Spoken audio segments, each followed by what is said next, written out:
안녕하세요. 축구 전문 기자 한준입니다. 손흥민 선수가 부상으로 빠진 토트넘 허스퍼의 위기가 계속되고 있습니다. 지난 주말 리버풀과 프리미어리그 홈 경기 패배에 이어 노팅엄 포레스트와의 2022-2023 시즌 카라바오컵 3라운드 32강전 일정에서 충격적인 0대2 완패로 조기 탈락했는데요. 최근에 토트넘이 카라바오컵에서는 결승 진출도 하고 지난 시즌에도 4강까지 올라가면서 우승할 수 있는 팀들, 맨시티전의 아쉬운 패배라든지 첼시와의 경기의 패배라든지 높은 단계에서 이제 우승 직전에 고배를 마셨는데 이번에는 시즌 첫 번째 경기만에 탈락하는 수모를 당했습니다. 말씀드린 대로 상대팀이 지난 시즌에는 2부 리그에 있다 올라왔던 승격팀 노팅엄 포레스트, 그리고 올 시즌 프리미어리그에서 최하위를 기록 중인 팀이라는 점에 있어서 내용적으로나 결과적으로나 무엇보다 선수 구성 면에서는 모두 아쉬운 내용이었는데요. 카라바오컵 3라운드 일정에는 많은 프리미어리그 팀들이 이변의 탈락을 경험하기도 했습니다. 대체 토트넘 어떻게 지게 된 것인지, 또 다른 팀들의 상황은 어떤지 총정리해드리겠습니다. 2022-2023 시즌 EFL 잉글랜드 풋볼 리그컵 3라운드 카라바오컵 경기였습니다. 프리미어리그 팀들 중에서도 유럽 대항전을 치르고 있는 토트넘은 1라운드, 2라운드를 패스하고 3라운드 일정부터 참여했는데요. 노팅엄 포레스트에 2대0으로 졌어요. 경기 기록을 살펴보면 아시겠지만 완전히 내용적으로도 밀린 경기였습니다. 점유율은 59%로 앞섰지만 슈팅 숫자 14대9로 기회 창출면에 있어서 노팅엄은 밀렸고요.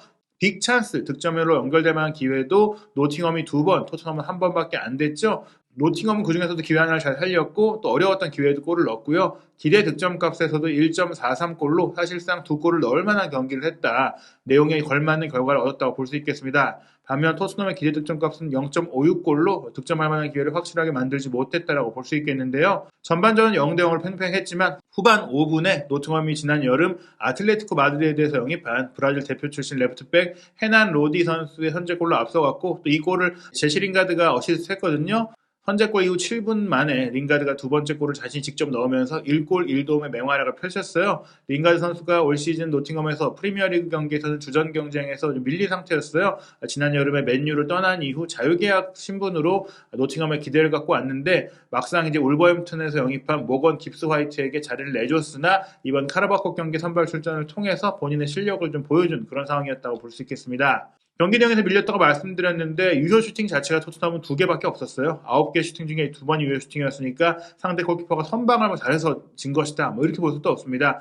노팅엄의 14개 슈팅 중에 8개가 유효 슈팅이었으니까 포스터 선수가 아니었다면 더 많은 골을 내줘도 할 말이 없는 경기였다고 볼 수 있겠죠. 심지어 노팅엄 선수들이 토트넘의 박스 안에 들어와서 시도한 슈팅이 8개나 됐으니까 빌드업 과정과 공격 전개 과정에서도 완전히 밀렸다고 볼 수 있는 그런 내용이었습니다. 물론 토트넘 입장에서 아쉬웠던 것은 후반 5분에 선제골을 내준 상황이 조금은 쉽지 않은 골이었다는 점. 헤난 로디 선수가 왼발잡이 선수인데 직접 공격으로 치고 들어오다가 한번 꺾어 들어온 뒤 오른발 가마차기 슈팅으로 골을 넣었거든요. 이 상황에서 득점이 될 수 있는 확률이 6%, 0.06골의 기대 득점이 나올 정도로 쉽지 않은 상황에서 골을 내줬고 그 골 이후 완전히 이제 기세를 내줬다. 상대가 이제 편안하게 선수비 후역습으로 경기를 풀어갈 수 있었다. 이런 상황이 됐습니다. 토트넘의 부진, 이번 경기만이 아니라 최근에 10월달 들어서는 굉장히 안 좋은 상태죠. 아스널과의 프리미어리그 원정 경기 3대1로 패배하면서 그 경기 아무래도 사기가 크게 꺾였는데요.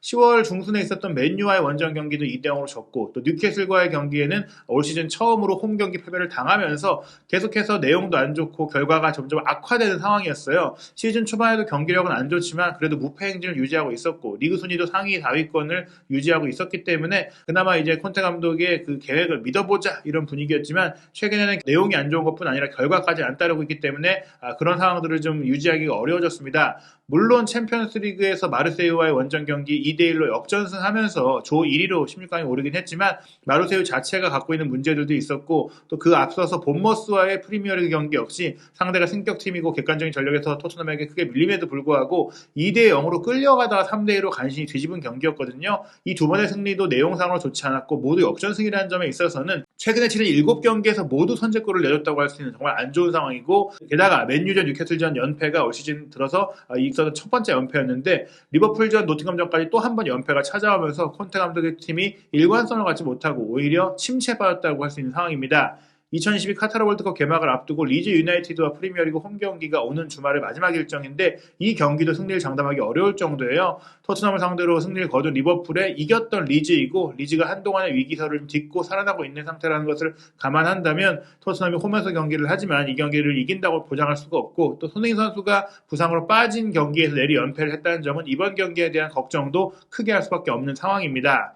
토트넘 허스퍼가 말씀드린 대로 카라바오컵에서 그래도 좋은 성적을 내던 팀이에요. 마지막으로 우승컵을 든 것도 이 대회죠. 2007-2008 시즌에 이제 리그컵에서 우승을 했던 것이 토트넘의 마지막 우승이었고 그 뒤로 이제 14년 동안 무관의 상황이 이어지고 있죠. 2008-2009 시즌에도 아쉽게 결승전에서 패배하면서 준우승했던 대회고 2014-15 시즌 그리고 2020-2021 시즌에도 토트넘은 잉글랜드 풋볼 리그컵에서 준우승을 차지했습니다. 2018-19 시즌과 지난 2021-2022 시즌에도 4강에 올랐었고 3라운드에서 일찍 타락한 게 뭐 처음 있는 일은 아니긴 하지만 그 기간에는 챔피언스리그에 참가했던 공통점들이 있거든요. 이번 시즌 같은 경우에도 결국엔 챔피언스리그를 병행하는 과정 속에 카라바오컵에 조금 힘을 덜 썼다 이렇게도 볼 수도 있겠지만 선발 명단을 보면 그렇지가 않습니다. 이번 경기 사전에 영국 언론들은 대대적인 로테이션이 있을 것이다.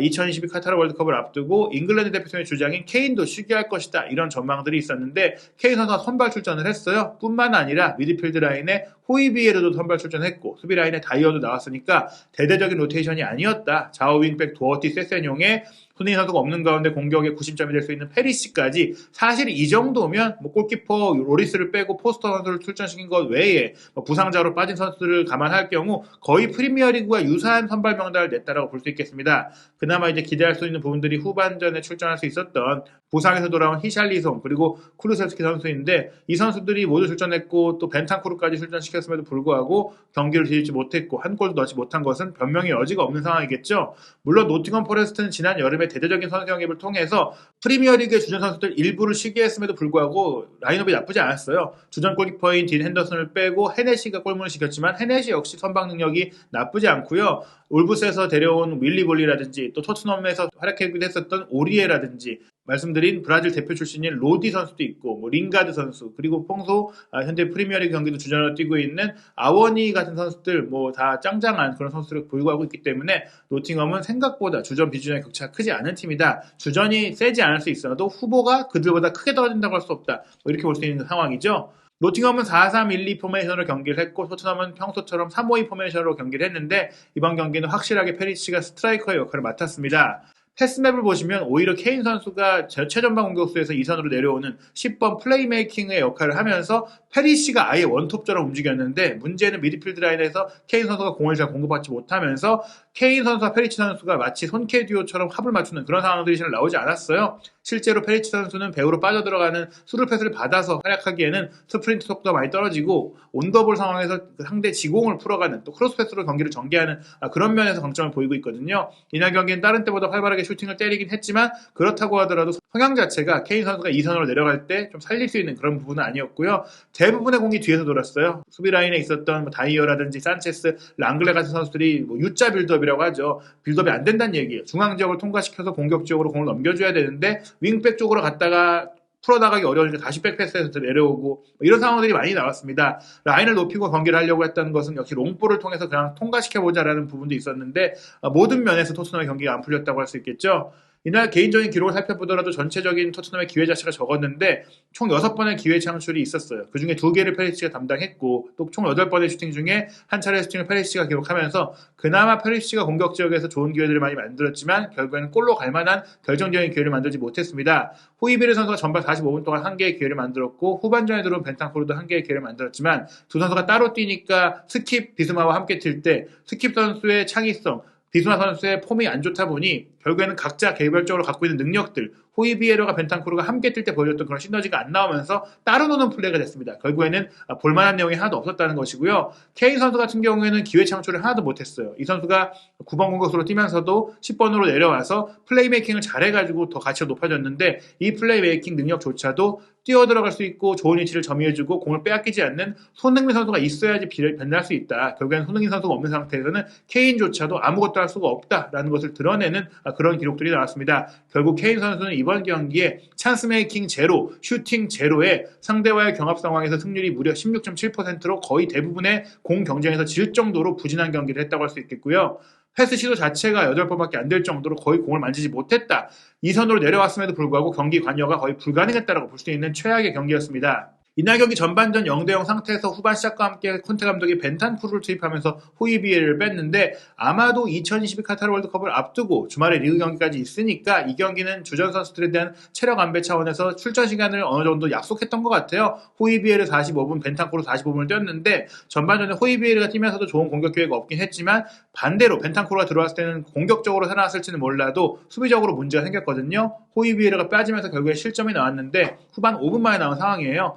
센터백인 윌리 볼리가 공격으로 올라가서 링가드가 밑으로 내려와서 공을 받아주는 상태로 빌드업이 전개됐거든요. 링가드의 패스, 링가드가 오히려 밑으로 내려온 다음에 레프트백인 헤난 로디 선수가 오버래핑에 들어오니까 그쪽으로 패스를 찔러줬어요. 여기서 헤난 로디 선수가 도어티를 제낀 것은 물론이고 토트넘의 오른쪽 센터백인 산체스까지 드리블 돌파로 쉽게 제쳐낸 이후 왼발잡이인데 오른발 가마차기를 절묘하게 연결하면서 골문 구석을 찔렀거든요. 이렇게 선제골이 나온 다음에는 토트넘의 총공세를 펼쳤고 노팅엄이 내려가서 수비하다가 역습만 하면 되는 상황이 됐어요. 결국에 후반 12분에는 오리에의 긴 크로스 패스를 장신 공격수 서리지가 헤더로 떨궈주고 이 떨궈준 헤더 패스를 링가드가 헤더 슈팅으로 가볍게 밀어넣으면서 2대0을 만들었습니다. 토트넘 수비라인의 개별적인 수비력도 문제였고 또 이런 사이드 패스가 전환될 때도 선수들의 집중력이 떨어지는 모습을 봤을 때는 공수 양면에 걸쳐서 제대로 된 게 없다. 세세뇽 같은 경우도 경기 도중에 조금의 햄스트링 통증이 있는 모습들이 있었는데 페리시치가 공격수로 출전한 가운데 레프트백도 대안이 없었거든요. 결국에는 이 선수가 부상을 조금 참으면서 뛰는 상황이 됐었어요. 큰 부상은 아니었다고 할 수 있겠지만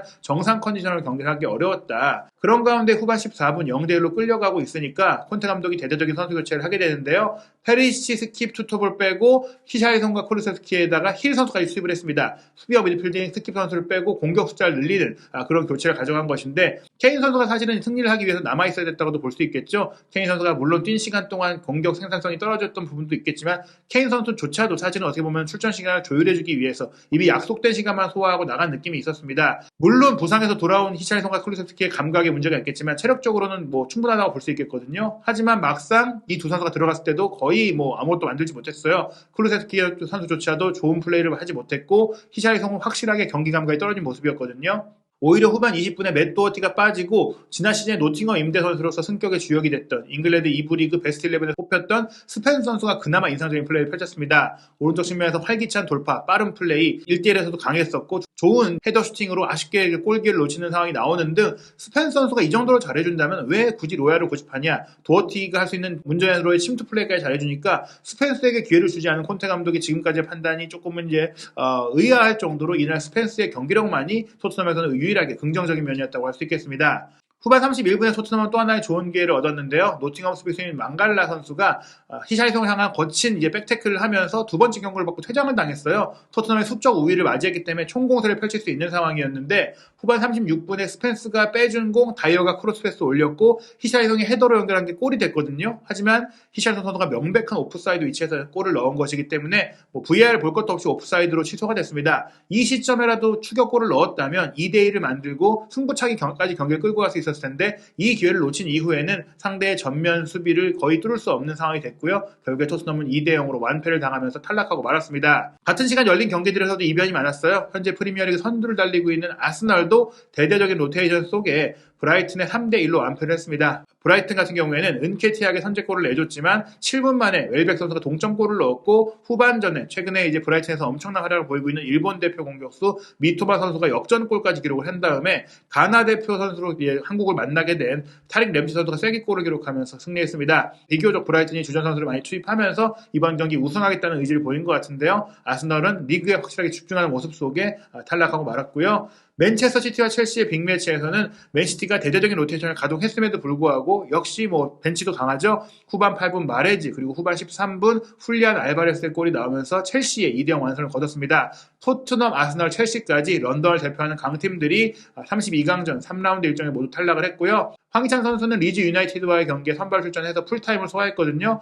공격 포인트를 기록하지 못한 가운데 트라우레 선수가 후반 막판에 넣은 골을 끝까지 지키면서 승리했습니다. 줄렌 로페테기 전 스페인 대표팀 감독이자 세비야 감독 출신인 감독을 울브스가 선임을 했는데 이번 경기까지는 데이비스 감독 대행이 지휘를 했고요. 오는 주말에 있을 아스널과 프리미어리그 경기가 로페테기 감독이 데뷔전이 될 예정이에요. 이번 카라바오컵 경기를 황희찬 선수가 풀타임을 소화했기 때문에 아마도 아스널과 경기에 선발로 나오긴 어려울 것 같고 후반전 교체 출전을 기대해봐야 될 것 같습니다. 말씀드린 대로 런던 팀들의 악몽이 많이 이어졌는데요. 또 다른 런던의 강호인 웨스트햄 유나이티드는 2부 리그로 내려가 있는 블랙본 로버스와 2대2로 비겼어요. 전반 6분에 잭 베일에게 선제골을 내준 이후 포르날스의 동점골 그리고 미카엘 안토니의 역전골까지 나오면서 승리하는 것 같았지만 벤 브레레턴에게 이제 동점골을 막판에 허용하면서 승부차기까지 갔고 10번째 키커가 칠 정도로 굉장히 치열하게 이어지다가 오그본나가 이제 실축을 하면서 블랙본이 승리했고 웨스트햄이 탈락을 했습니다. 리버풀도 굉장히 진땀 승부를 벌쳤는데요. 3부 리그까지 떨어졌던 더비 카운티와 0대0으로 비긴 이후 승부차기 3대2 승리를 거뒀습니다. 리버풀도 로테이션을 많이 했지만 결국에 누네스도 투입하고 엘리엇, 피르미노, 체인벌링 같은 선수들이 나왔기 때문에 3부 리그 팀을 상대로 역시 리버풀이 토트넘을 상대로는 잘했지만 최근에 안 좋다는 것을 보여줬던 그런 상황이라고 할 수 있겠습니다. 2022 카타르 월드컵을 앞둔 마지막 토트넘의 경기는 11월 13일 일요일 0시에 킥오프하는 리즈 유나이티드와의 경기인데요. 손흥민 선수가 부상으로 뛸 수가 없어요. 이 경기가 열린 날 본인의 인스타그램 계정을 통해서 마스크를 쓰고 월드컵에 출전할 수 있다라고 얘기를 했고 월드컵을 뛸 수 있다. 나는 놓치지 않을 것이다라고 말하면서 한국 팬들에게는 기대감을 줬지만 토트넘 팬들 입장에서는 리즈 유나이티드와의 경기도 뛸 수 없기 때문에 굉장히 암울한 상황입니다. 월드컵 휴식기 이후 12월 26일 저녁 9시 30분에 브렌트포드 원정으로 토트넘은 후반기 일정을 이어가게 되는데요. 2023년 들어가서는 에스턴 빌라, 크리스탈 팰리스, 아스널전까지 결코 쉽지 않은 팀을 연속으로 상대해야 되는데 손흥민 선수가 없는 가운데 연패를 당하고 있는 토트넘이 손흥민 선수가 돌아온다면 아무래도 큰 힘을 얻을 수 있겠죠. 손흥민 선수의 영향력이 얼마나 큰지를 확인할 수 있는 상황인데요. 토트넘 허스퍼 과연 월드컵이 열리기 전 마지막 경기는 어떻게 치르게 될지 그리고 손흥민 선수에 대한 추가 소식들 월드컵에 어떤 경기부터 뛸 수 있게 될지 한준TV에서 빠르게 정리해서 전해드리도록 하겠습니다.